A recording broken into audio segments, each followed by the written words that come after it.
Welcome to Mary's Coaching Corner. Today I'm going to talk about tears and fears in teams. In a recent video, I talked about tears and fears. I'm going to expand on that topic today and relate it to being a part of a team. In the recent video, I talked about how you can choose to reframe how you relate to tears and fears as an individual. So for tears, instead of like, I don't like them, you can actually relate to them as information about what you're experiencing or what another person is experiencing and actually get curious what those tears are about. Similarly with fears. Fears is based on what we don't want, and you can actually, as an individual, use it as good information to start to get clear on what you do want. So in today's video, I'm expanding on this notion of tears and fears in relationship to teams.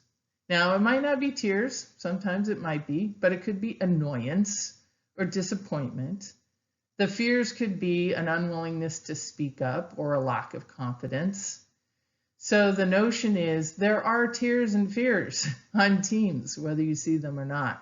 The reframing is actually looking at these tears and fears within a team as a normal part of the teaming process.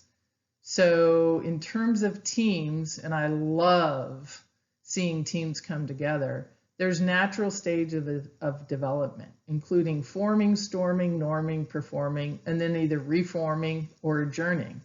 This comes from a model named after a gentleman by the name of Tuckman.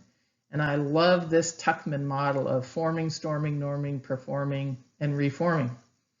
So the notion is that in the storming phase, people are starting to not like other people in the team, or annoyed with somebody, or afraid to speak up.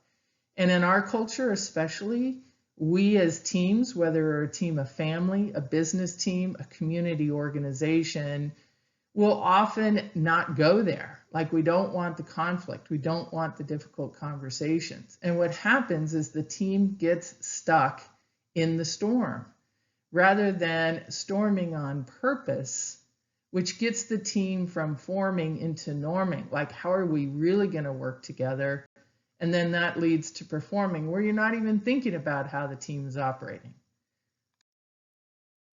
So I invite you to reframe this notion of fears and tears in teams as something to avoid or minimize, to actually storming on purpose. And literally what that means is being willing to speak your opinion, to disagree with somebody, to invite someone else to share their perspective.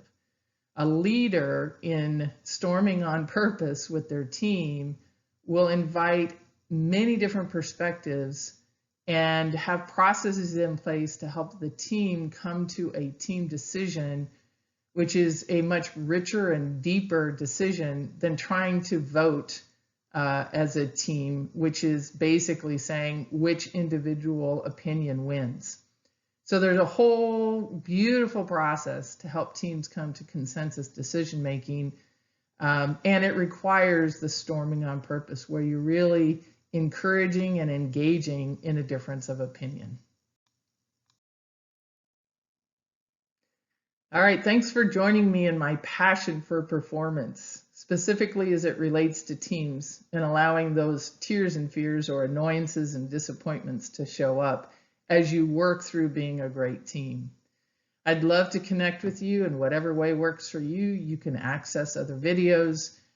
You can book us for some interesting conversations within your company, and I'm available to connect through LinkedIn. Terrific. Have a great day and enjoy being intentional about being a great teammate.